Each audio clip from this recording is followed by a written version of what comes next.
Welcome back to the channel.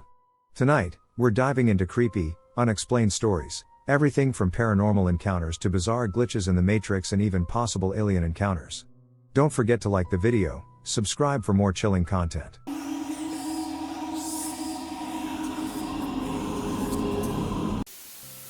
This might become mine after what happened last night. I was playing poker at the local casino and got into a hand with this guy who was wearing some sort of space-themed hoodie.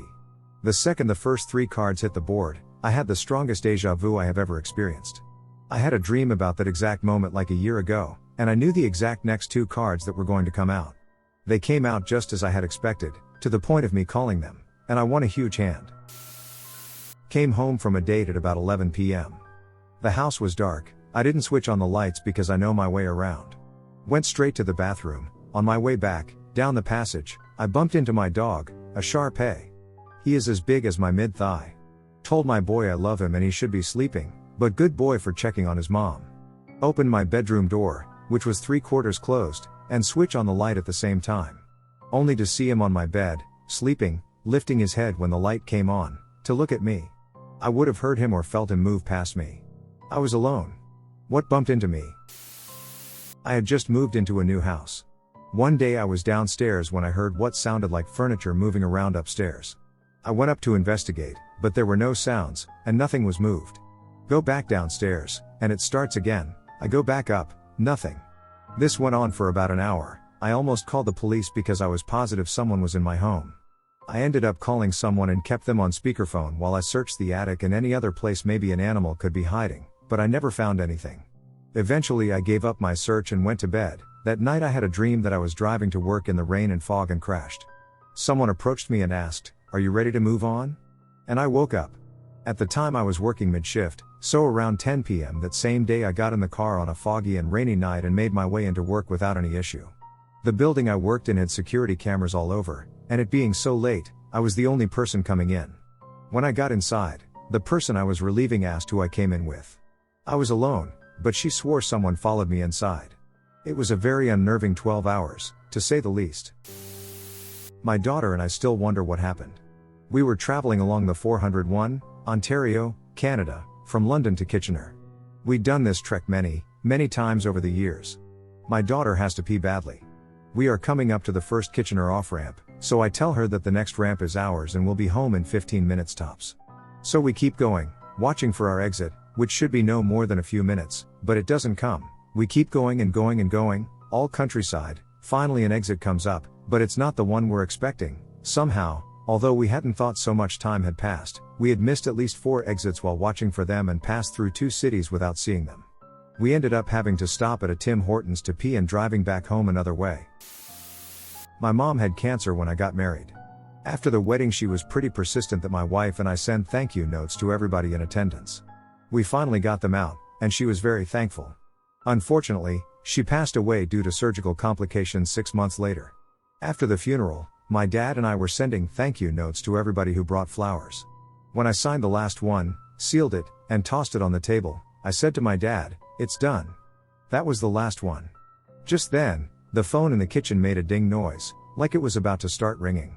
I said to my dad that the phone was about to ring, but then nothing happened. He picked it up after some back and forth, and when he did, the line was dead. I'm convinced that it was my mom thanking us for sending those thank you notes out. A real case printed in the British Medical Journal of a woman whose own brain tumor told her where it was and instructed her on what scans she needed to get. In the case history, an otherwise healthy woman referred to as AB had been living in Britain since the 1960s and was a full-time homemaker when the events described in the article began in 1984. AB was reportedly sitting at home, reading, when she heard a voice in her head. The voice reportedly told her, "Please don't be afraid. I know it must be shocking for you to hear me speaking to you like this, but this is the easiest way I could think of. My friend and I used to work at the Children's Hospital, Great Ormond Street, and we would like to help you." AB's response to this voice was about what you would expect. Frightened at what was happening, she tried to ignore the message, but the voice reassured her by providing her with additional information about the hospital she would need to attend. Convinced by this point that she had gone mad, she consulted her family doctor, who referred her to Dr. Ajanye, a psychiatrist. After an examination, which showed no medical explanation for what AB had heard, he diagnosed her with a functional hallucinatory psychosis. Along with supportive counseling, She was also treated with thioridazine, and the voices disappeared after a couple of weeks. Unfortunately, the voices returned several weeks later even though she was still taking the medication. This time, the voices were even more specific in directing her to the diagnostic imaging wing of a nearby London hospital. The voices then informed her that she had a tumor in her brain and that she needed a scan for proper diagnosis. They even told her the approximate location of the tumor, her brain stem. Though Dr. Ajanye had found no evidence supporting the presence of a brain tumor, AB was distressed enough by this time that he ordered the scan done. This actually took some negotiating since a computerized tomography test is an expensive procedure, and the lack of any apparent medical justification, aside from a hallucination, made the request hard to fathom. After considerable debate, the scanning was done. Sure enough, the scan showed evidence of a meningioma with a left posterior frontal parafalcine mass extending through the falx to the right side. The neurosurgeon to whom Dr. Ajanye referred his patient gave AB and her husband the option of immediate surgery as opposed to waiting for actual symptoms to appear. After weighing the pros and cons, AB decided on immediate surgery. The voices were in full agreement. The operation was carried out in May of 1984 with no surgical complications. According to AB, she heard from the voices one last time after regaining consciousness when she heard them say, "We are pleased to have helped you. Goodbye." No post-surgical problems arose, though she was kept on anti-seizure medication for 6 months after the operation as a precaution. The antipsychotic medication was also discontinued. Didn't experience this firsthand, but I overheard some of it on the phone. My sister was visiting my parents, home from college, for the weekend. I live in my own place in the next town over. I called her about something, and she was clearly very upset. She told me she was home alone and something was happening, and I asked her if there was someone in the house / an intruder. She told me there were animalistic growling noises coming from the corner, and my mom's dog was going nuts on the noise. I could hear him in the background. She said the hallway lights were flashing on and off. I told her to get her jacket and calmly walk out of the house, taking the dog with her if she could, and that I would be by soon to pick her up. She went outside and brought the dog with her. Her friend was even closer than I was, so she picked my sister up, and they hung out at her friend's house for a while. About 20 minutes after that, my brother, who also lived nearby, stopped by the house to return some tools he'd borrowed from my dad. He went inside because he saw the lights going on and off, and he's an electrician. Once he was inside, they stopped. He kept hearing someone walking around in the other room, but when he'd go in there, no one was there, and when he called out, no one responded. He checked the whole house and then also heard animal growling noises from the same corner as my sister. This is an outside wall corner with windows, not enough space for a raccoon or something to be trapped inside the wall. My brother felt really unnerved and left. This happened about 2 months ago. I was alone in the house, as my parents were away working for the weekend. They were due back that evening, when my mom texted me to say that they'd broken down and were awaiting the breakdown service to pick them up. I asked them if there was anything I could do, but they told me to go to sleep, as they'd probably be back late. Fast forward to 3 a.m., I woke up to use the toilet. When I left the bathroom, I glanced over to their bedroom, and the door was shut, and I could see the light on inside. At this point I should note that when I went to sleep, their bedroom door was open and the light was off, so I thought, oh, they must be home. I stumbled towards the door and remember stopping myself, thinking, no, I won't go in, I'll just speak to them in the morning. So I turned back towards my room and go back to sleep. Next thing I know, I'm being woken by the sound of the front door opening downstairs. I glanced at the clock, noting it was 3:45 a.m., 45 minutes after I'd last woken up. I thought it was a bit strange and got a tense feeling in my stomach. I walked out of my bedroom and glanced over to my parents' room, only to see the door open and the light off. The bed was also made, so no one had been in it. I felt sick. So I went downstairs and nervously asked my mom, "Have you just gotten home?" She was like, "Yeah, why?" I just sat staring into space wondering what the fuck happened. I'm still wondering now. At my dad's funeral, my sister, my aunt, dad's sister, and I all sat around the table discussing various things. One of the things we talked about was my cousin's funeral. This was my aunt's daughter. She died about 12 years prior. She was hit by a drunk driver while on vacation with our grandparents in Myrtle Beach and suffered an internal decapitation. She was DOA. She was 10 to 11 years old, going into 5th grade. My sister was 8, and I was 5. I don't remember too much about her or the funeral, TBH. My sister told the story about how she and a friend had gone to play at the playground where my cousin had gone to school. While they were playing, they saw a little girl hanging out around them but never coming up to them and never saying anything.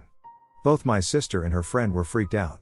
The girl was wearing jean short overalls and a white flowery tee and had long brown hair braided into two pigtails. I chimed in and said that girl must be really poor and not able to buy new clothes because when I would play there, I went to that elementary, that little girl was there, and she would follow me around the playground. My friends all saw her too, and they thought it was weird. For some reason, she didn't weird me out. I just thought she was shy and wanted friends. She was always wearing the exact same outfit my sister described and had long brown hair braided into pigtails. This is when my aunt, who is now in tears, chimes in. It turns out that my cousin was buried in a brand new pair of blue jean short overalls and a white tee with flowers on it, with her long brown hair braided into two pigtails. We never knew what she had been buried in because it was a closed casket funeral. She was really beat up. My sister and I have no doubt that the girl we both saw on the playground was our cousin. When my family first moved to CA, the house we lived in had a lot of weird things occur. My room happened to be close to the front door/dining room area. Basically, I could hear the front door open and close.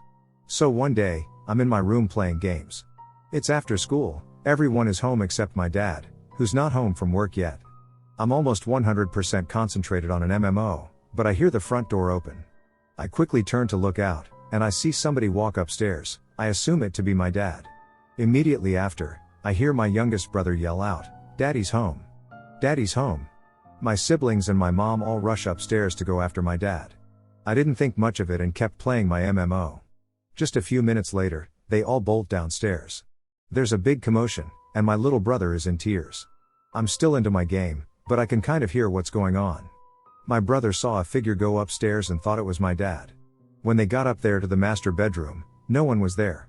I knew I heard the door open, and I also saw somebody go upstairs, but again, we had a lot of strange things happen at that house. A few years back I was preparing for an overnight camping trip in an area that didn't have any cell phone service. My mom called me to tell me my grandpa was going in that day for a quick routine surgery and that I should give him a call before I head out of cell service to send him my love and well wishes. I did so and went off camping without a worry in my heart. That night I had incredibly vivid dreams that I was at the hospital where my grandpa was and that things weren't going well. I was watching my mom panic and worry, as well as my grandma. They discussed whether to let him go or not. I saw him on the operating table. I was there. I was with him when he died. When I woke up the next morning crying, I told my boyfriend that my grandpa had died and that my mom was probably trying to get a hold of me. He reassured me that it was just a bad dream brought on by the worry of someone I loved being in the hospital, but I knew. I just felt it. So we drove to the nearest town, and I called my mom. She answered in tears and told me that my grandpa had indeed died from unforeseen complications. I told her about my dream, and she was shocked. The scenes and conversations I described were exactly what happened in the hospital. I described what the hospital looked like. I had never been there, as I lived in a different province, and sure enough, my mom confirmed my descriptions. I have never before or never since experienced anything like this, or anything paranormal whatsoever. I know, though, that I was with my grandpa in his final moments, in that hospital. Not camping per se, thankfully no horrors on that front yet, probably because I sleep with earplugs so I don't scare myself to death, but last summer I took a shot at astrophotography with my DSLR and new lens in this tiny town in Utah. My boyfriend and I drove down from the little ranch lodge we were staying at around midnight when the stars were out and beautiful on a moonless night. The downside was it was dark as hell, and we only had our phones to set up the camera and tripod on a random empty driveway in the middle of someone's alfalfa field. When you take astrophotography shots, you have to do at least 10 or 15 long exposure shots, minimum, and then stack them in post-processing. So I get everything set up just past a small rope marking this person's property off the road. We wouldn't be there more than 30 minutes, and the closest house was probably 500 yards away, so I wasn't too worried, and start taking photos, each of which is about 15 to 30 second exposures, aka a long time when you're in complete darkness in an empty field. My boyfriend comes over to me and mutters, "Do you hear that?" I say no, and right about then some cows across the road start mooing like crazy, usually a sign something is messing with the herd. I said, "Hear what?" And my boyfriend just shook his head as if to say, "Later." We're probably 10 shots into what I had hoped would be 30, with long processing on the camera between each exposure that makes the dark and the silence even more pressing. I start to get an overwhelming sense that something is maybe 10 feet away and watching us. The sensation is so strong that I don't even want to turn my flashlight on because then I might actually see something and scare myself to death. Plus I'd have to stop photographing, so I'm standing there, getting incredibly antsy as the feeling becomes more powerful. I've never felt anything like it before or since. It was a sense of immense animosity, of being preyed on from something just past arm's length. At 15 shots my boyfriend says, "Can we please go?" And keep in mind this is a 6 feet 5 inches strong guy who never backs down from anything. I paused for 5 seconds to reflect on how uncomfortable I felt and then skipped breaking down the tripod to basically sprint to the car, stuff the camera on the tripod next to me, and hop in. Boyfriend was even faster. I asked him what he was hearing as we sped back to the lodge, and he said, "Heavy breathing right next to us the whole time." Now, I know it could have been a mountain lion or even a random dog or something, but I've never felt so watched in my life, with such a terrible amount of animosity. I didn't end up with too great of a shot because we didn't take too many exposures, but I can post it for credibility if anyone wants. The Rendlesham Forest Incident. Short version: across 3 days, multiple US servicemen at a British Air Force base saw a UFO maneuvering near their base. 2 airmen reported finding the object landed in the forest and performed a close, direct inspection of the object, as in, close enough to touch it. The base's deputy commander took an entire team out into the forest to investigate, and all of them observed an object moving through the trees, splitting up and dropping sparks throughout the forest. Afterward, the landing site was inspected and found to have significantly higher than normal radiation levels. Official explanation: the beam of a lighthouse. My family moved into a new house when I was 11 years old. The previous owners were a family, and the mom died of cancer.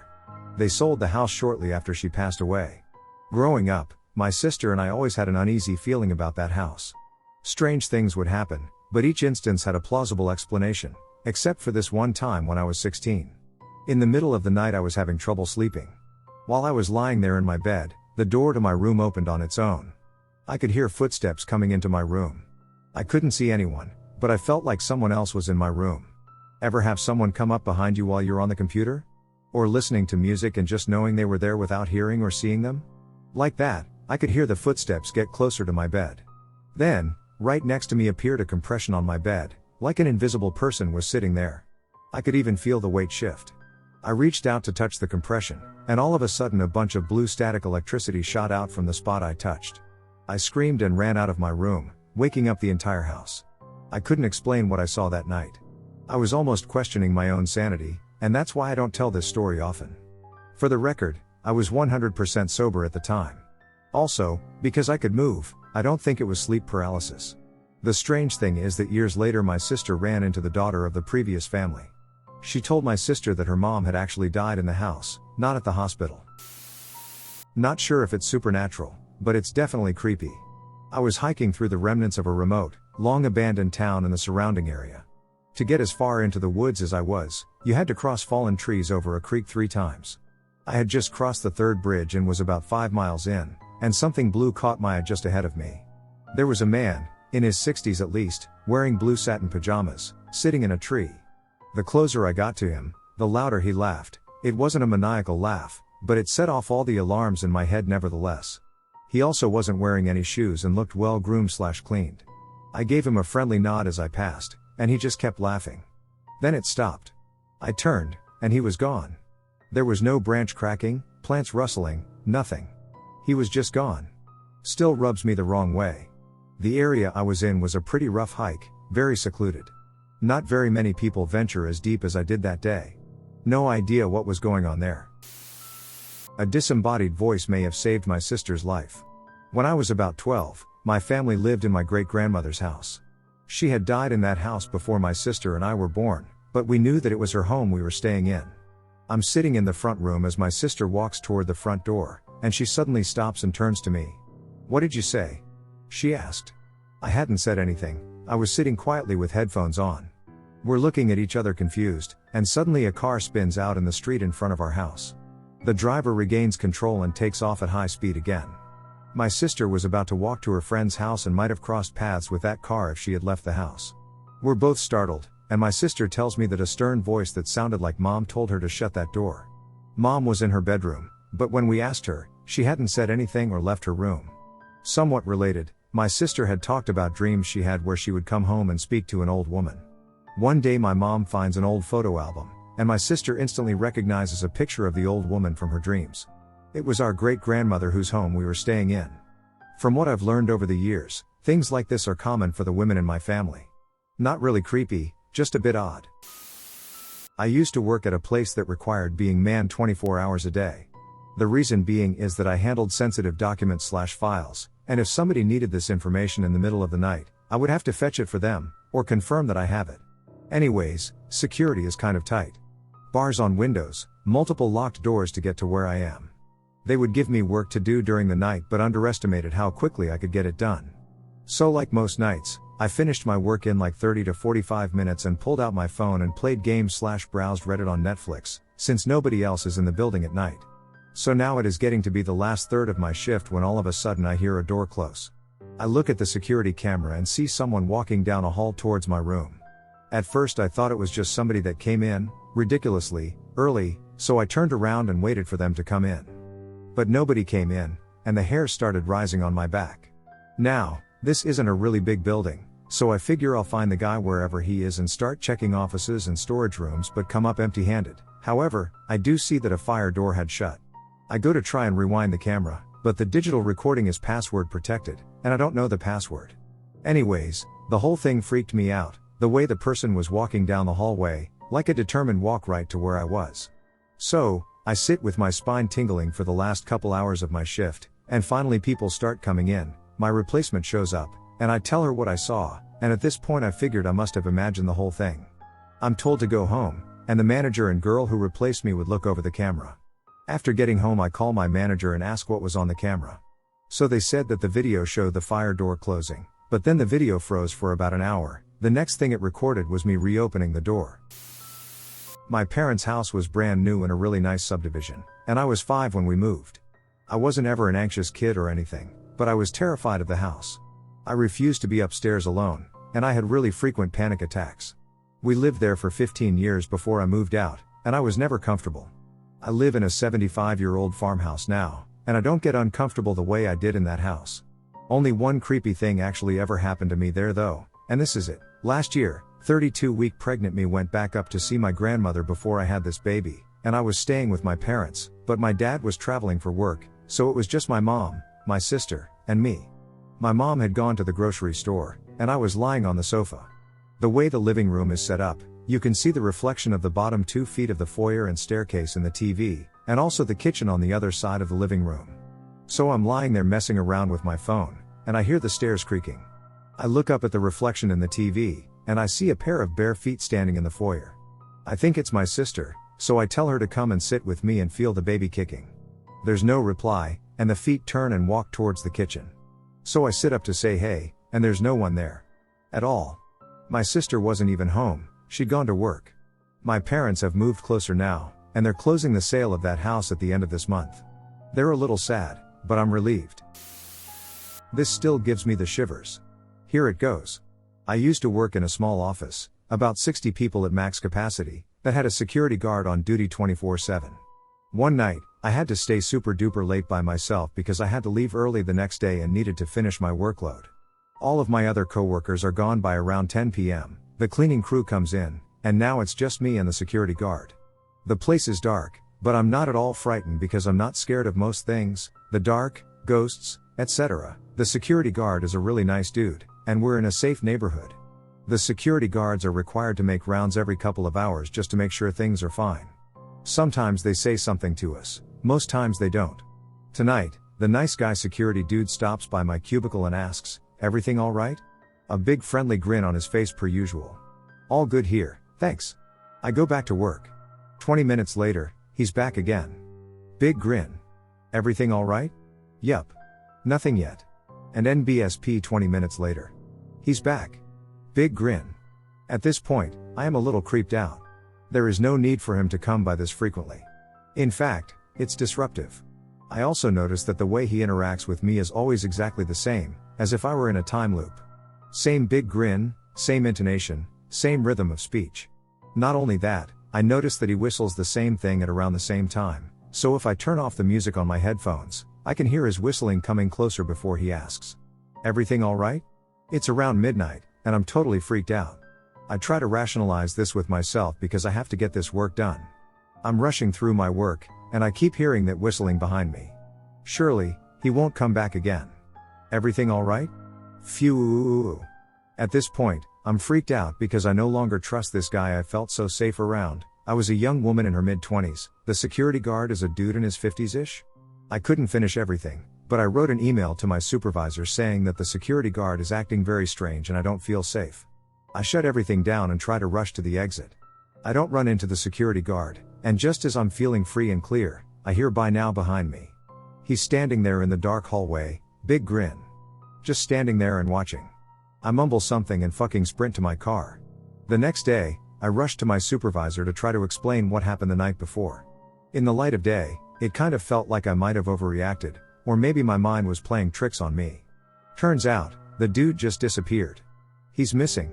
I'm pretty sure they still haven't found him to this day. The security guard company just kind of dismissed it as some flaky guy who quit for no reason, and no one seemed to be pursuing it much. He must have been suffering some kind of mental health issue or something, but up until that night, he was just a super nice, trustworthy, reliable security guard that everybody loved. It also felt like some kind of weird paranormal shit because it really felt like something had taken over inside of him. A few years ago, I ran into someone from high school at a pub in my hometown. I was never really close with Ryan in school, and I don't think we ever talked, but this night we actually spent a lot of time chatting, sharing cigs, and having fun with a couple mutual friends. He was so friendly, and we shared a lot of interests, so it felt kind of incredible that we'd never hung out before. Our city isn't that big. After the group of us concluded the evening with a terrible rendition of Bohemian Rhapsody at around 2 a.m., I went to leave and walk to my boyfriend's house nearby. When I mentioned that I was walking alone, he insisted that he and a couple of his friends walk me. It was a short distance, and I didn't want to impose, but they were going the same direction. I said sure, and off we went. As we finally reached my boyfriend's street, I turned to head towards his house, and Ryan gave me a pack of cigarettes with 3 inside. I'd been mooching them from him all night. I only ever smoked on the weekends, when I was drinking. About a month later, I woke up for work on a Wednesday and was craving a cigarette. This was really unlike me. I leisurely enjoyed the last of the 3 cigarettes from the package Ryan had given me and headed to work. During my lunch break, I was on my Facebook and saw many RIP Ryan messages posted by mutual friends. I thought it was a hoax because he was known as quite a jokester. Turns out he had committed suicide the night before. Why that day of all days to wake up craving a cigarette? I've always been interested in the symbolism/different interpretations of the meaning of the number 3, so to finish the third and final cigarette that day, hours after his death, felt odd in retrospect. I was driving home late one night. Somewhere between 1 and 3 a.m. The stretch of road I was driving goes through the back end of a couple of counties in the deep south. Nothing around but forests, fields, and the occasional group of shacks huddling under a light that only barely keeps away the night. I'd driven this stretch of road many times before, even at this time of night, so it wasn't really a big deal. Just a long trip. Since there was rarely any traffic that time of night, during the day you could always count on at least a handful of cars somewhere around. I was able to turn the stereo up and push the pedal down.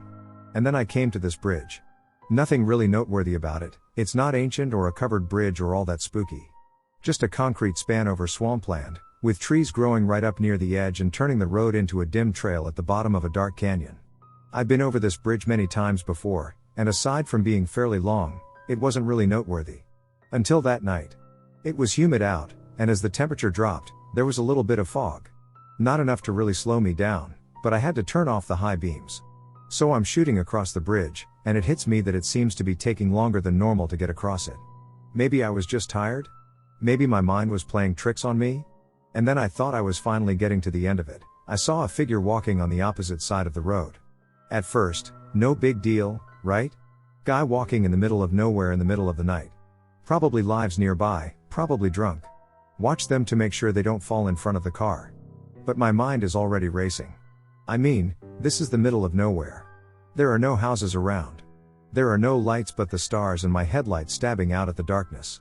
And as I was going way too fast for my own good, I noticed 2 things first. The figure is wearing what appears to be a straitjacket, the sleeves undone, and the straps trailing to the ground. Glaring white against the background of the night. No mistaking it. A straitjacket, hands covered, straps dangling and waving as he walked.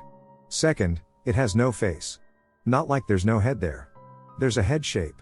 And the place where a face should be, but no face. Just an expanse of darkness that I took to be his skin. I chalked it up to going really fast, the contrast between the white jacket and dark skin at night, and thinking creepy thoughts. I mean, surely I couldn't have just seen that. I tried to spot him in my rearview mirror, but it was so dark there was nothing to be seen. I slowed down a little and was suddenly off the end of the bridge and on normal 2-lane blacktop again.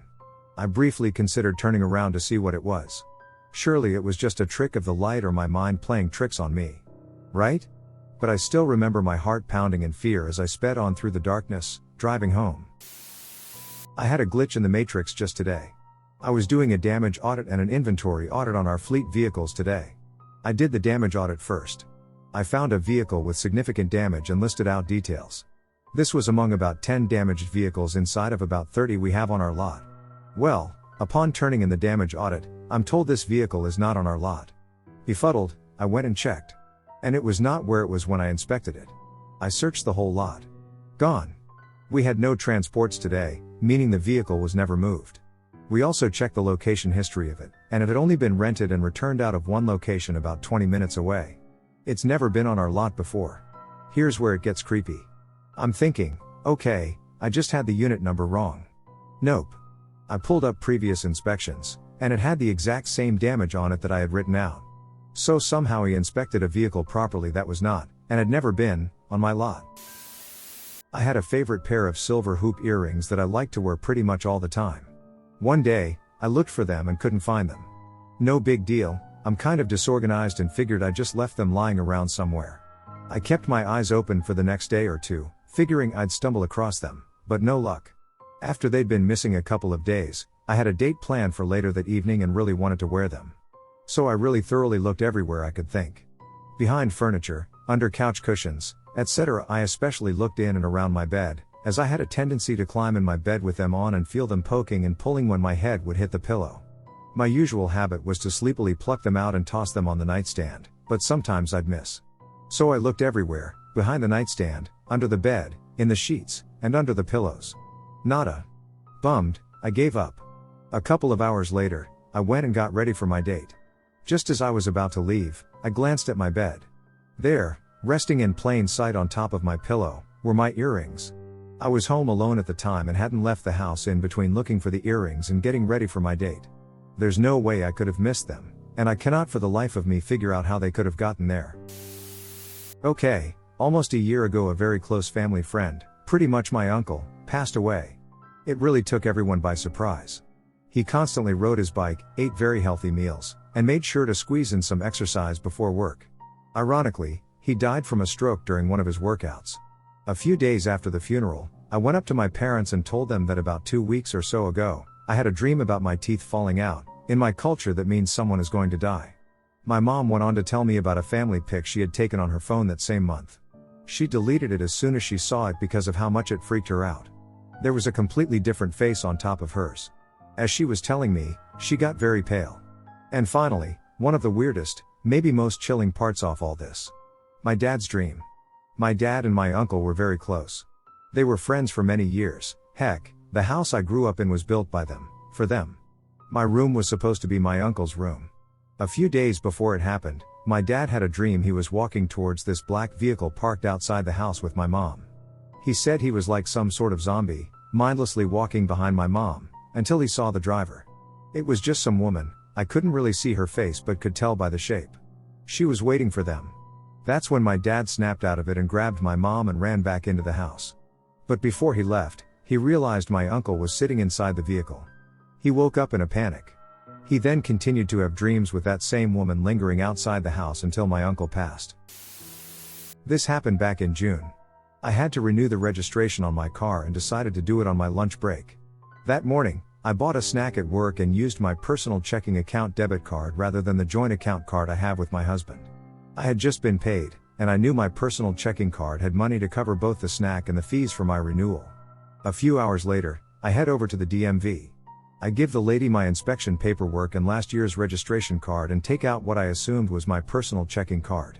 As I hand it over to the DMV lady, I realize the card is actually my card to the joint account. My other card is nowhere to be found. Luckily, I have just enough to cover the renewal in that account and do a quick transfer once I leave so I don't bounce any bills that money was actually intended for. I tore my car, wallet, and desk at work apart looking for my personal checking card because I knew I had it that morning. I even pulled my account up to verify I used it to buy my snack that morning. I figure I must have dropped it somewhere at work or in the parking lot and put a freeze on the card. Get home, tell my husband I lost my card, and go to my room to change. Open the door, and on the floor in front of my dresser is my missing card. I log into my bank account to verify that I had used it that morning, and again, the charge is there. I didn't come home before going to the DMV, yet there my card lay on the floor. No idea how it got there, still creeped out. When I was 15 years old, my high school choir class took a trip to Italy, ostensibly to sing for the Pope. While that part, the Pope singing, never actually happened, we did participate in a mass ensemble performance of the Verdi Requiem, and we had about 2 weeks to explore Rome, Venice, and Florence. Now, folks who have been to Italy are probably rolling their eyes already, because a travel circuit including those cities is only slightly less telling than someone screaming "I am a tourist" at the top of their lungs. As is wont to happen with such people, tourists, I took the opportunity to avail myself of the local junk dealers, eventually purchasing a knockoff Zippo lighter with a Harley-Davidson logo on the front. I bought other souvenirs while I was there, but that lighter was one of the few that actually made it home with me. It was also the item that I thought I'd lost, only to have it turn up in the most bizarre way. One evening, close to 10 years later, I was driving up the highway from San Francisco to Sacramento, intent on visiting a young woman for whom I had no shortage of affection. Although the evening would eventually take a turn for the bizarre, and in more ways than one, nothing seemed amiss until I happened to accelerate over a small hill and have my engine promptly decide to stop working afterward. The short version of what happened is that my timing belt broke. My car was kaput, and my stepfather had to come and pick me up from the side of the road while the metal hulk was hauled away. Then, the following morning, my mother had to visit the lot to which it was towed, given that I didn't exactly have a means of getting there anymore, and amongst the personal items that she retrieved was my counterfeit lighter. So what? You may be asking. You probably dropped it while you were driving or something. You're lucky you didn't set your car on fire. That would certainly be a reasonable explanation. Except for the fact that I'd lost my lighter, or thought that I had, several years prior to purchasing that car. There was literally no way that I could have been carrying the fire starter and my keys at the same time, and certainly no way of having dropped it while driving. My operating theory is that my mother had previously confiscated the lighter without my knowledge and decided that my vehicular loss was the best opportunity that she'd get to return it. I worked in a bar, a very old building, with countless ghostly events. Ghost hunters actually investigated the building and informed me that there were at least 2 ghosts present during the investigation. A young lady, 19 years old, that had a crush on me and would follow me home, and an older man, red and black plaid shirt. I know this because I saw him once and tried to serve him a beer. I will just throw a couple short explanations here. The bar is closed, the doors are locked, the building is empty, the music is shut off, and the TVs are turned off. I am taking the trash out and had to walk about 100 down a hallway where, for 90 of the walk, I could not see the seating area of the bar. Propping open the door, tossing the trash in the garbage, and shutting the door, I was never more than 2 feet from this door. As I walk back towards the bar, I hear loud noises, like partying, glasses/bottles clanking, and music, just typical busy bar noises. I start walking slower, completely freaked out. I slowly creep towards the part of the hallway where I can see the seating area. Sounds get louder. I peek through the blackened plexiglass wall behind my liquor shelves. I see nothing, but the sounds are louder. I round the corner and can see 80% of the seating area, see nothing, and the sound stops instantly. I walk past the glassware and round a corner to see the whole seating area, nothing. Then I hear a sound, ting. The bouncing wine glass fell about 6, bounced off the counter, bounced across the floor about 9, made a 90-degree right-hand turn, bounced another 2, and sat upright. Then I heard a ting sound as if someone flicked the glass. I called the police and had them sit with me until I finished closing up for the night.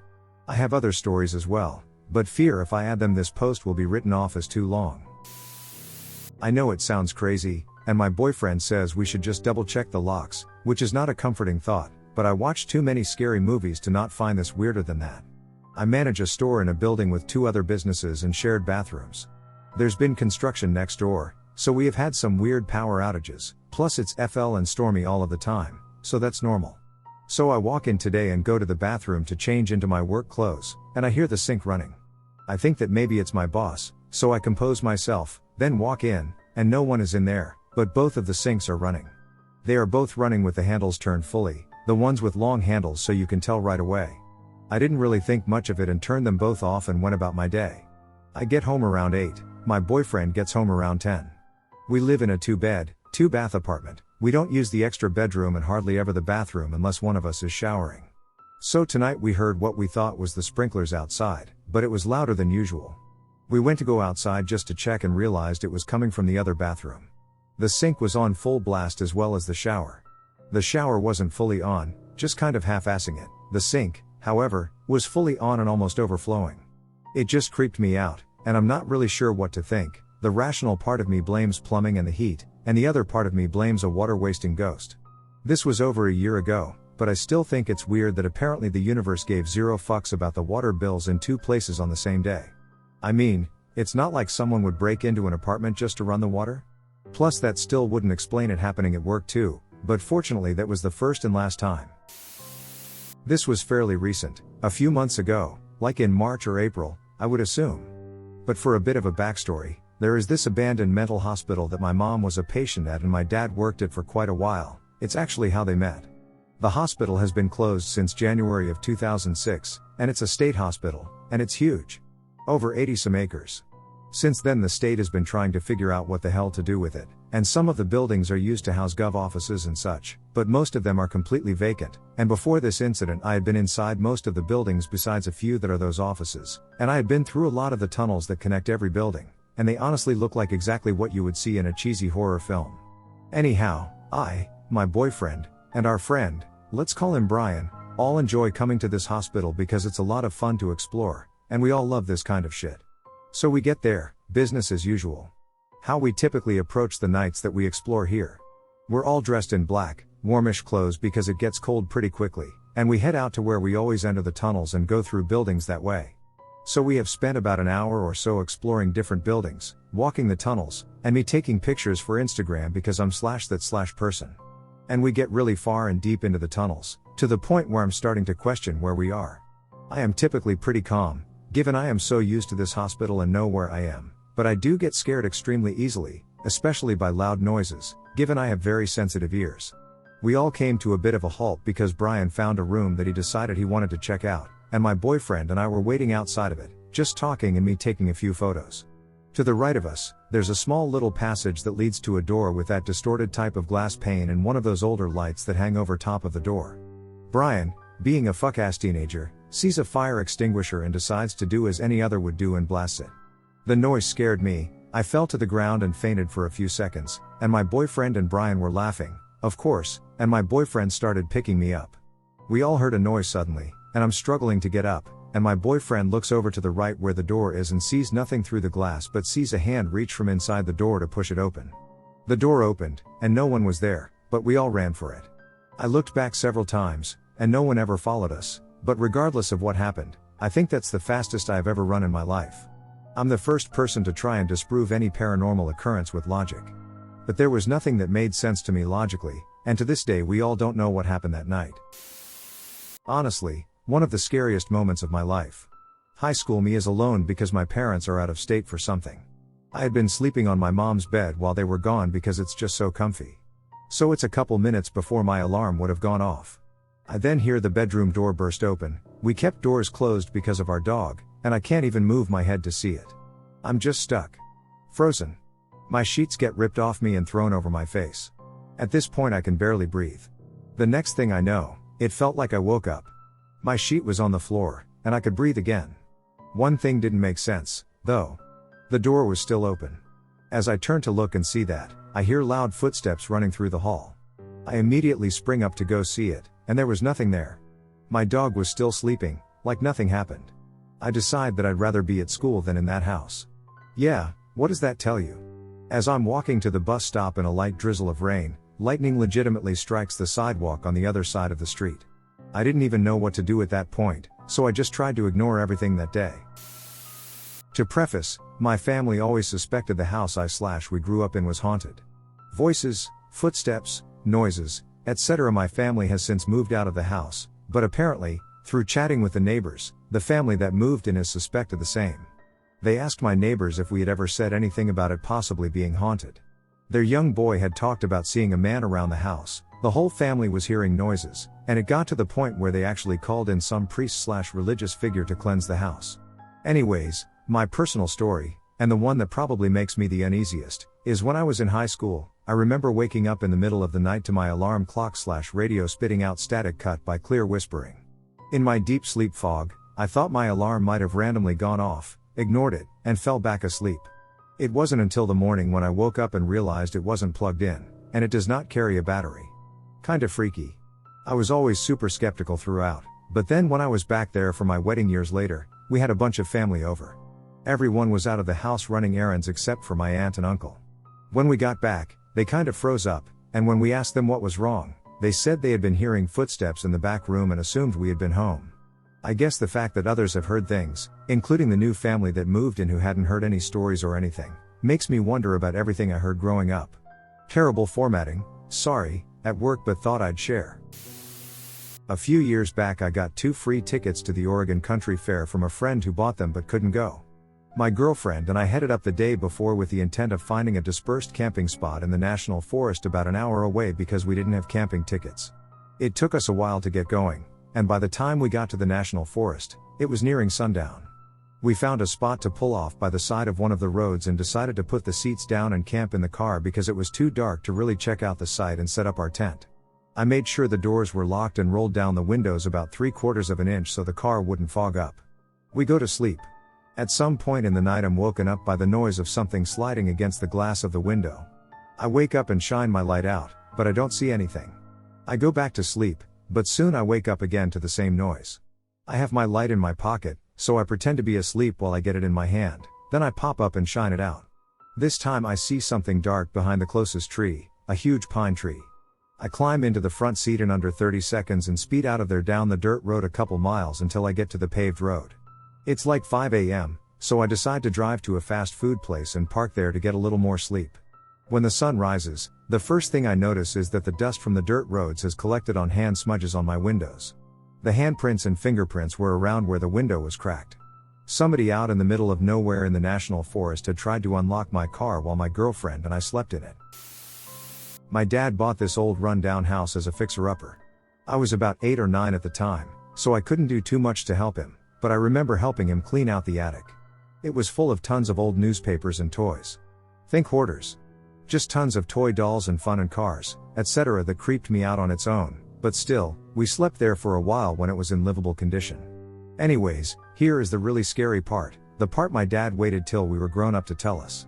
One person came by to look at the house when it was near finished and for sale. She said she really wanted it because it was full of spirits. They thought she was wacky, but whatever, if that's what she liked, good for her. Some time later, my dad and mom are lying in bed there when they hear a woman laughing somewhere in the house.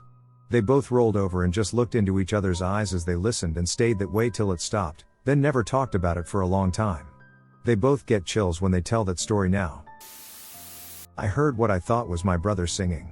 We had a piano in our basement as teenagers, and in the early morning or late at night, he spent quite a bit of time on it playing music.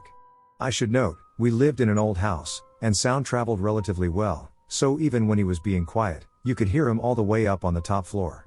One morning, around 8 a.m., I woke up and went about getting ready for the day. My brother was singing in the basement, being loud and obnoxious.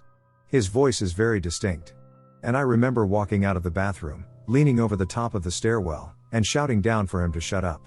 He kept going, so I shouted louder. But then I remembered my brother wasn't home that day. He'd left earlier that morning with my parents. The singing stopped.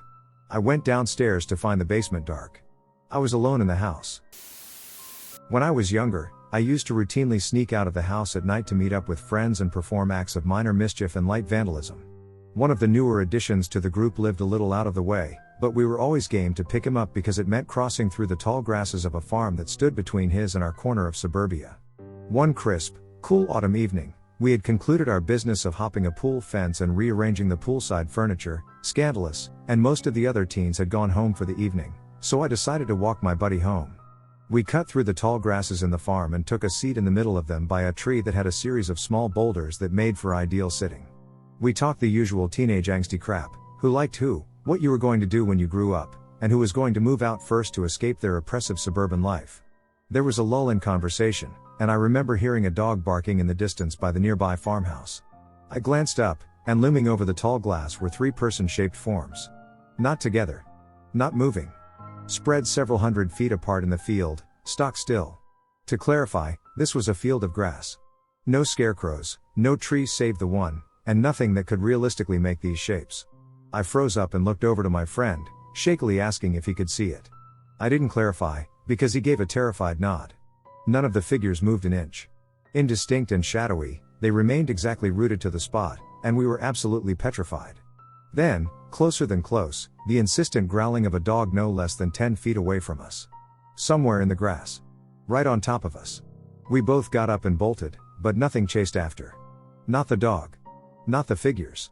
As I stood huddled with my friend hiding behind a car on a suburban street, the moon tucked behind a cloud formation that cast a small pale thread of light down only on us, I believed in ghosts. I stayed at my friend's house for as long as it took for us to think up a reasonable explanation for what we'd seen. I had to get home, and the only real way back was through that field. Plus, we had to prove it to ourselves. Prove to ourselves that it had been trees we'd failed to notice or scarecrows that had been put up for autumn. Anything at all. We came back to the field, armed with aluminum baseball bats for self-defense, and shakily stepped back into the area with the one tree and the standing stones and surveyed the field. Nothing. The horizon was completely consistent. Tall grass. No shadows. No shapes. No trees. No scarecrows. No dog. There was nothing to explain what we'd seen, and there was nothing to stop me from bolting across the property, terrified out of my mind. No one believes that we saw what we say we saw, or they think we're blowing it out of proportion. Those grasses were head high to me at 6 feet, and the stationary figures we saw ended easily 2 feet over the grass. I didn't sleep well that night, and while I've mostly put it out of my mind, I won't forget. The farm was sold off and turned into a development not long after I moved away, and some nights I can't help but think, I hope they didn't build near the standing stones. It reads like a creepypasta or some shit, but I lived it. And only the friend I lived with believes me to this day. Was camping deep in the woods near a Buddhist monastery in Bloomington, Indiana, with 2 friends of mine. While we were in the woods, we found a spot on top of a hill with no trees, perfect for a campfire/stargazing. As we're looking at the stars, we notice a bright spot zagging along as if it were pointed by a shaky-handed laser pointer. Suddenly it raced east, then back west, then south over us and back north until we didn't see it anymore. Suddenly it was right near us, bursting into 4 lights with one remaining the main one while the others darted into different directions. My friend was starting to freak out, so we booked it back, keeping a bright tri-light to our NW as a guide back. It looked like the top of a radio tower. It was pitch black under the canopy. The speeds at which those lights came and went were greater than any live jets or airplanes I've seen personally or online. My friend recorded most of it, with having a shitty phone camera back then still showing the light clearly zooming across the sky. When he went back a couple of days later with his dad, he didn't see any lights, nor our guiding beacon home. I began my life in agriculture by working 3rd shift in a farrowing house on a hog farm. My job was to assist the sows who were giving birth by sleeving them and doing the typical things. I've always been the kind of person that attracts the irreparably insane people and animals. I can't go anywhere without one of the two approaching me. One of the things I did 100 times a night was to use a mixture of rice hulls and Mistral to dry the amniotic fluid off of the newborn pigs. For anyone that doesn't know, the powder is so fine that it flows more like liquid than powder, and it gets everywhere. As such, it was always on everything. I had begun noticing that there were tiny little hoof prints outside of the farrowing rooms. For this to happen, a pig that's about the size of the average can of pop would have to climb a couple feet straight up a perfectly smooth crate panel, walk the 40 feet to the wall, and then climb straight up a 6-foot wall before somehow managing to get through a canvas baffle and then drop another 6 feet onto a concrete floor, all without making any noise, injuring itself, or being seen by someone who walks past that part of the room about every 5 minutes. I did that job for a few years, and the more I did it, the more I hated myself. I had begun having dreams that I was being led to slaughter or that it was my few loved ones that I was farming. I'd have dreams of being attacked by the animals and so on and so forth. Since I'm a solitary person and had no one to talk to, it started to work on me, and I found myself with an extension cord tied around a water pipe on the ceiling and the other end tied around my neck while I literally stood on a bucket. Now part of my job was to save the pigs that were being lain on, stepped on, or otherwise hurt or killed by the sows. I have been bitten, tossed, trampled, pinched, and every other sort of injury from getting in between a mother and her baby while trying to save the baby. It, in my opinion, was the only truly bright spot of the job. Anyway, I was standing on the bucket, and I heard a pig start screaming. I closed my eyes, thinking that it had just gotten stuck somewhere and would soon stop when it got free. It didn't stop screaming, and I decided that it didn't matter since I was a few minutes away from nothing mattering ever again anyway. That was when I heard a grunt from a pig that's basically a greeting. Yes, if you didn't know they can talk, it was a grunt that I'd heard 1,000,001 times when a happy pig would see someone that they liked. It's technically a grunt, but is basically more of a deep chuff. Thinking that I wouldn't even be spared sanity in my final moments, I opened my eyes, and standing on the floor and looking up at me was a pig. Like I said above, the idea of a tiny little pig getting out of the crate was pretty out there, but the fact that it got out of the room was totally beyond any real explanation. As such, I untied the extension cord and got off the bucket. The minute my boot hit the pavement, that pig turned around and ran as fast as I've ever seen a mini pig move. It would look back at me with the kind of smile that only a pig can have and slow down just enough for me to almost touch it before it would haul ass again. I don't know how long I spent chasing that pig up and down the hallway, but I finally stopped trying to chase it when my coworkers showed up to find me sweating profusely and sucking wind from sprinting after that pig. The part that makes me really wonder about it is that, when I finished my morning rounds, I kept seeing my boot tracks in the water from the leaky pipes and the rice hulls and Mistral, but there weren't any hoof prints. I asked my coworkers for several days after that if they'd found a pig in the hallway, but nobody ever did.